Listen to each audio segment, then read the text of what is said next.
આજે વલસાડના પ્રભારી સચિવ તરીકે અહીંયા પ્રવાસમાં સરકારની સૂચના મુજબ જિલ્લા પર આવેલી છું અને આજે બધા વિભાગના અધિકારીઓ સાથે મીટિંગ પણ થઈ ગઈ છે. ખાસ કરીને રોડ્સ, ચોમાસાને લગતા રોડ રિપેર, અલગ અલગ આરએનબી હોય, નગરપાલિકા હોય, નેશનલ હાઈવે હોય, પંચાયત હોય, એ બધી સમીક્ષા કરી છે.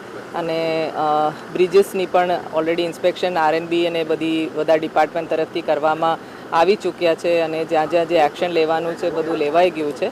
પણ આના કારણે ડાયવર્ઝનના કારણે બીજી કંઈ મુશ્કેલી થતી હોય, દાખલા તરીકે જેટ્ટીની વાત થઈ તો એનું પણ ગુજરાત મેરીટાઈમ બોર્ડ જોડે આ જે મેટરો સ્ટેટ લેવલથી જે કંઈ મુદ્દાઓ ઉપાડીને નિરાકરણ લાવવાનું છે એ બધી ચર્ચાઓ થઈ ગઈ.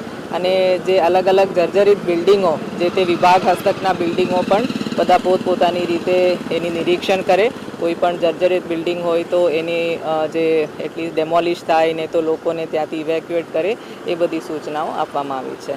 એટલે એ જે કન્સર્ન્ડ અધિકારીઓને રાજ્ય સરકાર તરફથી માનનીય સીએમ સાહેબ પણ આ બધી નિરીક્ષણો કરે છે. ડે ટુ ડે રિપોર્ટિંગ અલગ અલગ વિભાગો કરે છે.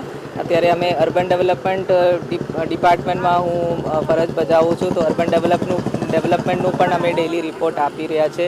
એ અલગ અલગ પોટ હોલ્સનું જે કેટલા ટર્નઅરાઉન્ડ ટાઈમમાં એ રિપેર કરવામાં આવી રહ્યું છે. અને જેમ જેમ વરસાદનું થોડું ઓછું સ્પેલ થાય, કેમ કે વરસાદ ચાલુ હોય તો પછી રિપેરિંગ શક્ય નથી, પણ વરસાદનું થોડું ઓછું થાય તો ત્યારે આ જે વિન્ડો યુઝ કરીને જેટલું થઈ શકે રોડ્સ મોટરેબલ થાય, પબ્લિકને ઓછી તકલીફ થાય, એ રીતની માનનીય સીએમ સરની સૂચના છે.